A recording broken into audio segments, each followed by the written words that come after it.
Good afternoon. I'm Mark Allen with Gaper.io, and I'm here today with Jeremy Yamaguchi, the CEO of Lawn Love. Good afternoon, Jeremy. Afternoon, Mark. Happy to be here. Yeah, how you doing today? It's great. It's a overcast, apocalyptic looking day, as you know, but I'd be chatting here and spending time indoors and not breathing fumes. Yeah, actually, the outdoor right now looks nothing like my current background in the Bay Area. So I bet. Yeah. Crazy times. Yeah. So to start with, can you share a brief background of yourself and your work experience? Yeah, so I am the founder and CEO of a company called Lawn Love. We are a marketplace for lawn care and landscaping services. I would say we're cut in a pretty similar vein to something like a Uber, Lyft, or DoorDash kind of model, but applied to the lawn care landscaping sector. So we're building, a technology layer on top of what has historically been a pretty offline, old school industry, and really solving two core problems in the process. We make it just way easier to find, book, and manage a great lawn service if you're a consumer or you have a lawn. And then for the pros that we partner with, we really just give them software and kind of technology leverage to apply in their business to help scale and grow faster and operate more efficiently. So that's the model. We've been around about 6 years. We're now nationwide, running in about 120 cities across 42 separate states, and have hit some pretty decent scale and have a mix of experiences around both remote work and on-site culture, and have toggled a bit between those two states, and now have chosen to be fully and permanently remote. So happy to chat through a lot of the thinking that we've done around that stuff. But my personal background, I've been an entrepreneur my entire working life. I've started, scaled, and sold multiple companies, and Lawn Love is now a half decade's effort toward radically improving the lawn care and landscaping industry, and it's been a lot of fun. Very nice. And are you a franchise model, or are you more just, you have offices in other cities, or how do you do that? So it's actually fully owned and operated. So all of our remote locations are run without any physical footprint in those markets. So it's all operated at our San Diego headquarters, although now that headquarters is probably going to spread a little bit more to the winds, as folks aren't physically required to actually be at our historical headquarters, in person. But it's been a kind of interesting model where we can launch these things and operate them without actually having to operate or have a physical presence in these cities. Very interesting. So what has been your experience with remote employment before COVID, both as an employer and, well, you'd be just as an employer. I don't think you've been an employee, right? I mean, no, not, I mean, legally, yes, but not in the experiential sense, no. We've had like an interesting evolution here, in that we had a bit of a paradox going on, where we for years had both a really strong on-site culture for our HQ team, and we have about 20 or so folks here in San Diego in the headquarters team, but we also had a very large, fully remote team that was largely offshore. So we had 100 and up to 150 people in the Philippines who were handling everything from like sales to customer support to operations to logistics, and very much an integrated part of our team, but not physically present in the same office space as the headquarters folks. So it was this weird kind of duality where we at the same time believed in experienced every day the benefits and effects of working remote with a large part of our org. But for headquarters, we felt strongly that it made sense to all be physically in person, on site, and that there was no substitute for that. And then COVID came along and, forced everyone into this kind of involuntary remote work experience or experiment. And it, I think, answered enough questions around the kind of trade-offs between costs and benefits, and netted out to be pretty obviously beneficial, that we decided to put the entire company into a permanently remote state. So we're shutting down the headquarters. We're now going purely remote for the entire team. And, we did a lot of thinking around why and how we should take this path. But that's where we ultimately ended up, kind of the journey so far. Interesting. So, and that brings up the question, what do you think is the future of remote employment? Do you think more companies are going to follow this model like yourself? And if so, what do you think can be done differently to make remote work more effective? I don't think you have to be much of a prophet to make that prediction at this point, right? Like, it's fairly obvious and a trend that's, written on the wall. like I could talk through, I guess, what we saw as the benefits of going remote and then some of the downsides. And I think you can probably extrapolate from the downsides an answer to your question as to what kind of pain points are most worth solving. You know, as far as benefits go, one of the obvious first ones is that we now can hire people from anywhere in the world, right? Mm-hmm. We've spread the entire pool of talented, awesome humans that we can work with to the entire English-speaking population of the universe, as opposed to the immediate proximate population of our office in San Diego. And that's an obvious benefit when it comes to finding just phenomenal folks. And I think we're excited about that when we continue to expand and grow the team. That's kind of, you know, benefit number one. And kind of a corollary to that is that lawn lovers, you know, our teammates can now really just move and operate anywhere as well, right? And we don't run the risk of losing really talented people because they need to follow a spouse who's moving out of town, or, you know, maybe they want to leave San Diego to buy a house in a more affordable market or live closer to their families. You know, we get to keep working with those folks, and we're not, you know, those people don't have to leave the company just because they're leaving the immediate proximity of our office. Mm-hmm. That's a huge benefit. You know, it's definitely been a source of, you know, the folks who we have left. It's usually been a story like that where they had to go, you know, get married in another city and start a life elsewhere, and otherwise we would have loved to keep working with them.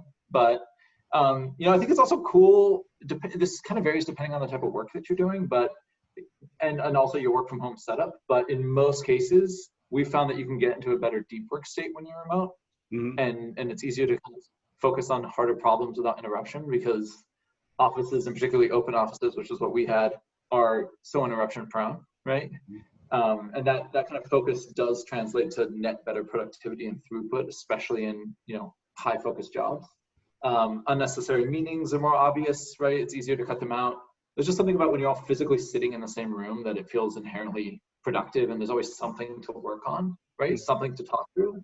But when you are Zooming, the craft gets cut pretty quick, right? You're not going to just play at work or posture at solving things that aren't really on the agenda. You're much more, I think, utilitarian about what you work on and what you talk about. And that obviously has its drawbacks as well, but it made it obvious to us what parts of our kind of operating defaults were really effective in truly driving progress, and what was kind of just window dressing and an artifact of how we've operated to that point. And we were able to streamline that significantly, and that was super beneficial. I think one of the biggest benefits that I see, and this is something that we're still playing out, and I'm still trying to wrap my head around it fully, is, you know, I've always believed and, you know, actively espoused the idea that what really matters at a company is not the absolute number of hours you bust in a chair. It's what you produce and like the quality of the work that you do. It's your output, not your activity. But there's just something about when you're showing up into an office with someone every day that it's just like human nature. You naturally use the absolute number of hours a person is working as a, you know, a heuristic for how hard they're working or how productive they are. And, you know, even you can internalize this fully, but for whatever reason, when someone shows up before you every day and leaves after you, you necessarily just think that they're working harder, right? And that they're more productive. And you use that as a manager to kind of think through, you know, productivity and output across the team, when in reality, that's really a rather poor proxy for true kind of net contribution. And going fully remote kicked the crutch out from under us, I guess, and that it forced us to focus exclusively on what are we all delivering, and are we like achieving our goals and actually generating kind of outcomes that we want to and expect to in our work, as opposed to just the motion or the activity. And so that kind of forcing function of just focusing on outputs instead of motion is extremely valuable, and something that we've already seen pretty significant benefits to, and something that I'm really excited about. You know, you obviously also like save money on office expenses, stuff like this, but I think if you're doing remote work right, you're going to plow most of that back into, you know, quarterly meetups and some of the other tools and kind of stuff to help build camaraderie. So those are like not all of, but just kind of a snapshot of some of the upsides that we saw and, kind of thought through. And now I can talk about the downsides if you want to get into that. Because Sure. I think it's a two-sided. On your note, I don't think it's a free lunch. I mean, one of the things I did have noticed in my career is that some of the people that worked the extra hours, that worked the longer hours, they had to because they were less efficient. That's what Totally. right? It's interesting, and and that's not to knock them, because they do work hard, but it's, they might not have the experience, or they might be learning something new, or whatever it is. That's one of the reasons they had to work the longer hours. Yeah, I learned this when I became a parent.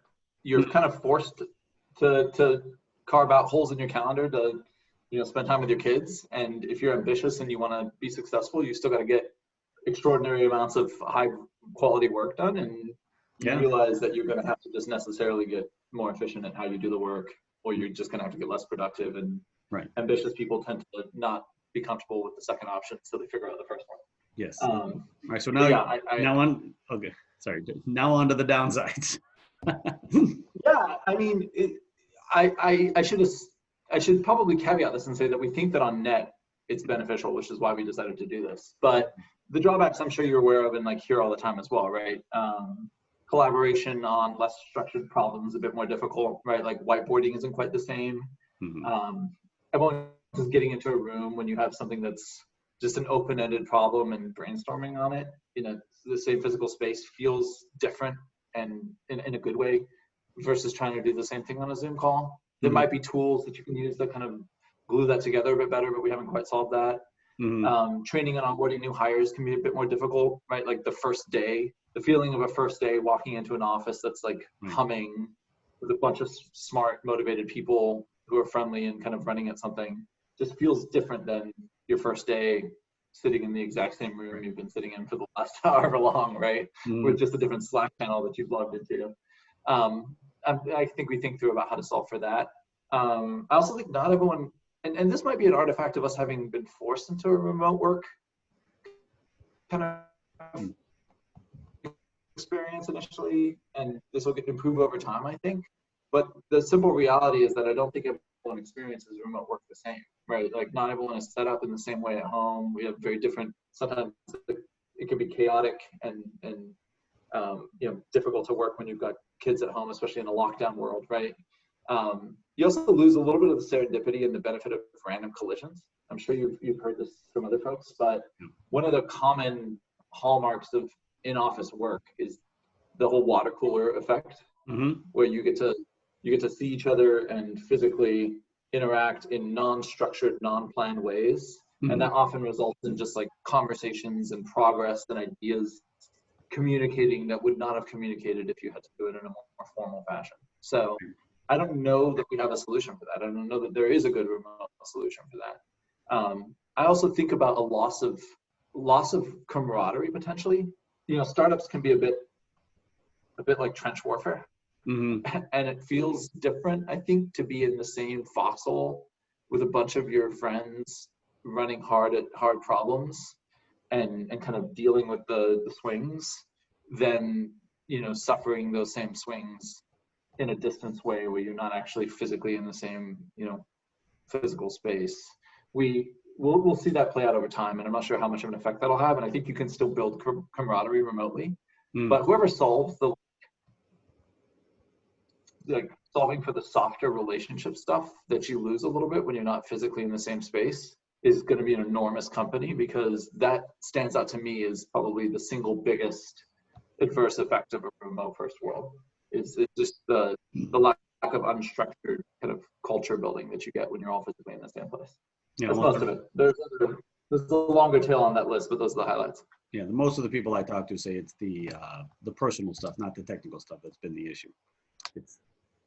It's more the totally. Yeah. So you've touched on what Lawn Love does, but can you go into a little more detail on what prompted you to start this company and all that stuff? Yes. So I basically just went out to go book a lawn care provider, right, and realized that the entire industry was filled with either small time kind of lower tech mom and pop shop companies or these large expensive franchises, and none of them were really using much in the way of software to operate their businesses. So they were planning routes on whiteboards and leaving invoices under your doormat, and the whole consumer experience of finding a great pro was antiquated, right? Like you have to call a bunch of people and have them physically drive out to your home and see you in person just to give you an estimate. And so we realized that we can solve all this with technology. For the consumer, we can just make it radically easier to just get an initial quote, book your service. We have satellite mapping tools and quoting algorithms that we've built that allow us to give you a price sight unseen without actually having to set foot on the property. And then you can coordinate everything with like a smartphone or a web browser. It's modern, it's automated, and it's a lot easier, right? And then for pros, again, we found that these folks are really, ostensibly lawn care professionals, but in reality, they were professional drivers because they spent so much time behind a steering wheel driving from job to job. And this is mostly due to a lack of job density and a lack of really good routing tools. So we built that out for them, and we not only get to scale in markets where we can give pros much better job density, but we've also built out like a full suite of field service software that they run on their smartphones that help them route from job to job, cluster jobs, and automate payments, billing, invoicing, customer support.